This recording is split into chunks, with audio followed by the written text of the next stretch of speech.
Hello and welcome to another episode of The Break. I'm Josh Witensky. I'm here with my co-host, Moses Nunez Jr. What's up? What's up? How you doing? Good. I'm feeling great because, like I told, I just wanted to say this, that I was right on my predictions last week with the Jets and the Giants. As grim as it sounded. They both lost. They did. Yep. But before we talk about NFL, I think there's something that we need to talk about. Yeah, we wanted to start the show on a sad note and talk about Jose Fernandez. I woke up on Sunday morning. I couldn't even believe that it happened. I was like, first of all, he was so young. I think he was only like 24 years old. Yeah. He was going to be probably one of the greatest pitchers ever.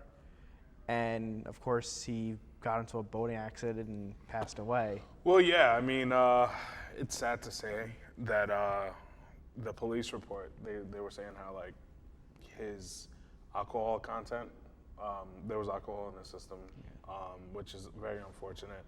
And it's kind of sad, like, these reports have been coming out in the wake of his death, that his best friend actually spoke to him the night, like a few hours before he died, and told him not to go, on the boating trip. But that was Jose's way of, I guess, relieving stress. And it's kind of depressing, someone so young, so talented, like he definitely was going to be a Hall of Famer, first ballot. But, that's just how life is, and when the Mets, honestly, I'm not going to lie, despite the fact that the Mets were in a wild card race, in a wild card race, it was good to see them win for Jose. As a Met fan, I honestly think the Marlins deserved to win that game because of what happened. Of course, he was supposed to pitch that night, too. He was supposed to pitch against the Mets. Yeah. One other thing I wanted to say, too, is Pedro Martinez, I don't know if you knew this, but Pedro Martinez actually said that he thinks that he would have been one of the greatest pitchers ever. Like, he actually thought that he was better than himself. Yeah, That's saying a lot. I look at what he did in his first 3 years. He broke a record. I think it was like he had the most strikeout. He will end this season with the most strikeouts per 9 innings in anybody in baseball. Yeah, and it's ridiculous. And that's only 3 years in. Yeah. I think it's 4 actually. I think his first year was when he was 20. But he missed 1 year because of Tommy John. Right. Yeah.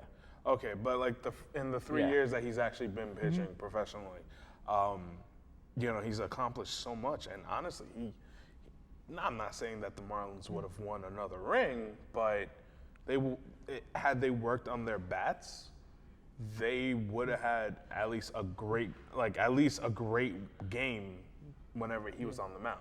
Well, I've been saying for a while now that I think the Marlins in the next couple of years are going to be a big threat in the NL East.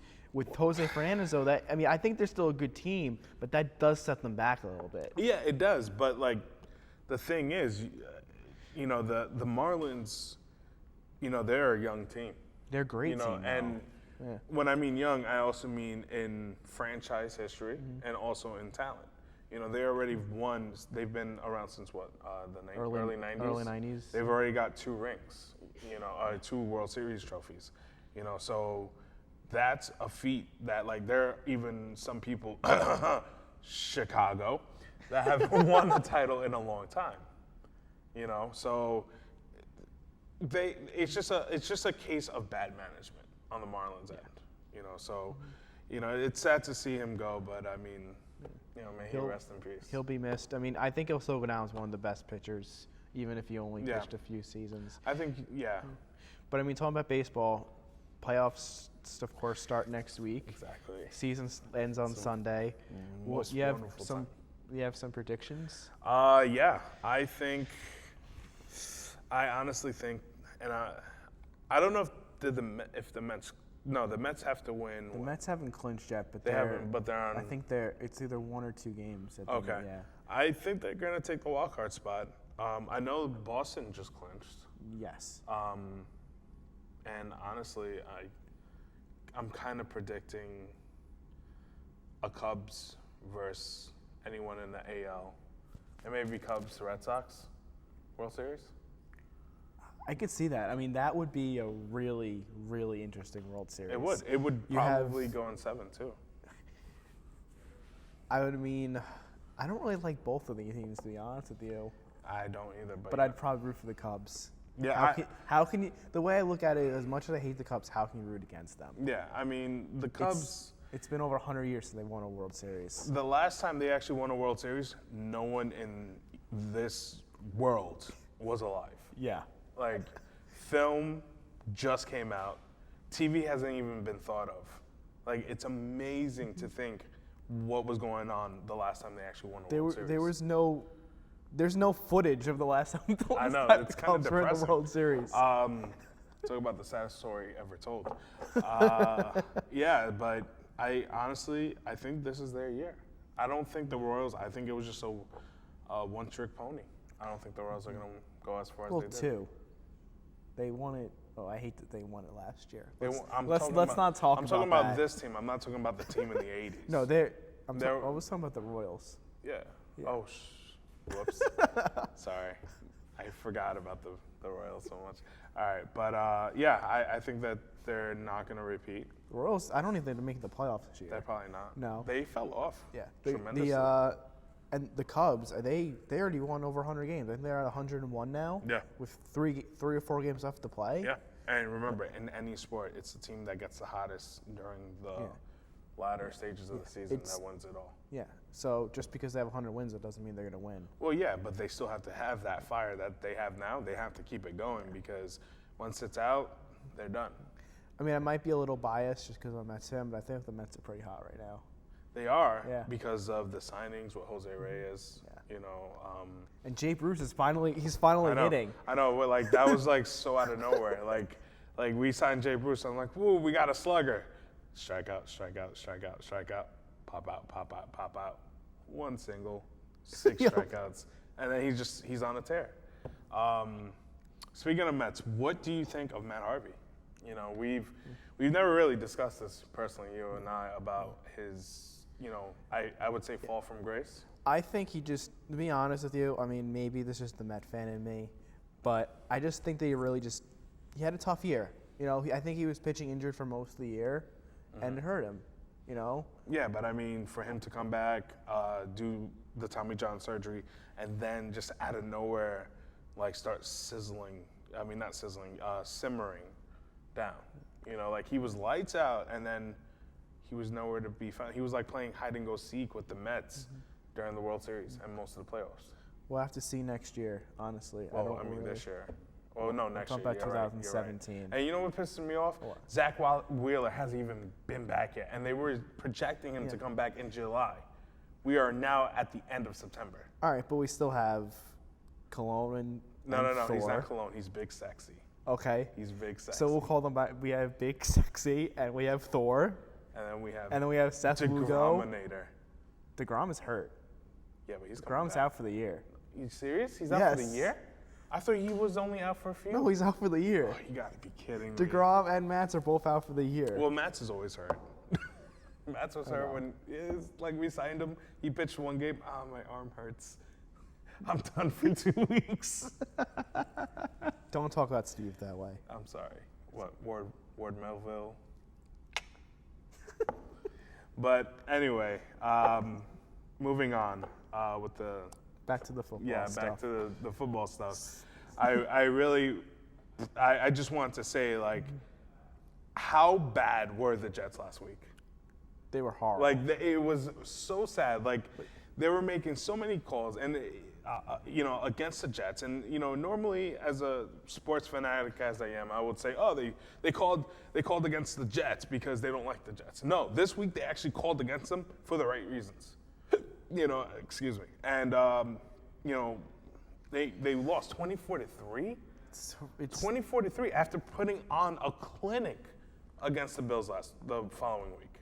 It's their defense. It's just it's also Arrowhead. It's known to have some type of distraction.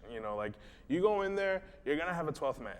The Seahawks claim they have a 12th man. They don't have a 12th man. But who they're facing? Who this week? The Seahawks. the Seahawks, yeah. It's another loss. Probably is. I mean, You have Russell Wilson. it's great. I think he's a great quarterback. He's a phenomenal quarterback. He's already won a ring, and he's only been in the league for how many years? Not that long. It's only been a few years. It's only been a few years. Meanwhile, Alex Smith has been in the league for how many years, and he hasn't won a ring yet? Alex Smith's horrible, though. You're Okay, comparing. okay. Phillip Rivers.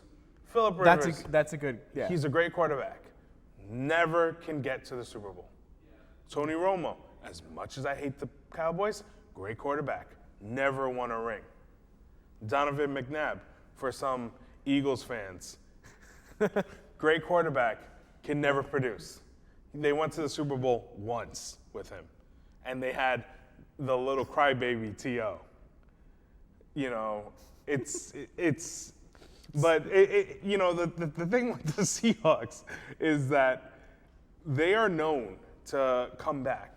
You know, they could be 0-3, but then they'll end the season on 13-3. And you got a Russell Wilson that is on fire. I'm sorry, but the Jets are going to take another loss. They cannot match up, especially the way the defense was last week. It was just unbearable. And then Ryan Fitzpatrick, he continues to show that not going to training camp is hurting him. How many of his passes were incompletions? I think he had like 4 or 5 picks last week. I don't know why everyone thinks that. Honestly, I don't think he's that good of a quarterback. He's a great backup. He's not, but he's an okay starter. No, I would say he's a great quarterback. He had an MVP career MVP season. But it's 1 year. Yeah, but he did so well for the Jets, but then he decided to simmer down towards the end against the Bills.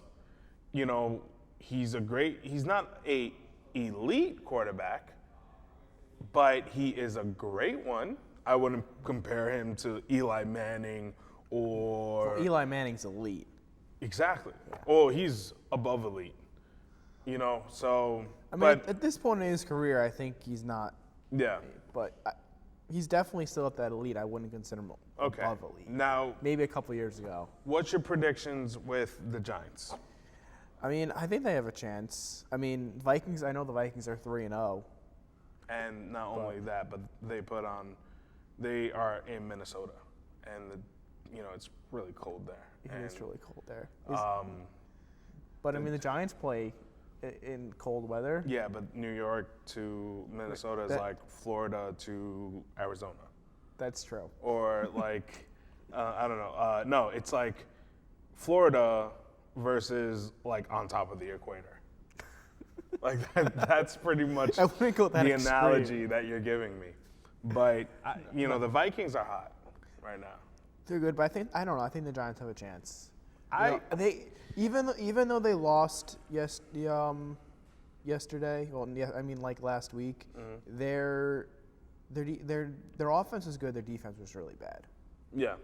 Well, moving on. Yeah. What do you think about the London game, 9:30? I think it's kind of dumb, honestly. Yeah. Because football is our sport. Like it's kind of racist. But it is. It's an American thing. It's in everywhere else they call it American football. Well, because football is actually soccer. I know that, but that's what I'm saying. It's American. Yeah, because I guess. And I'm saying that I don't think that it should really be. I mean, I guess they want to try to expand it, over, but it's just. It's a very odd situation. Yeah, I know. I mean, it sucks, but we definitely should talk about it next week because it's actually all the time we have for this week because our floor manager is acting like a typical Eagles fan. But this has been The Break, and I'm Moses Nunez Jr. And I'm Josh Butensky. We'll see you next week. Peace out.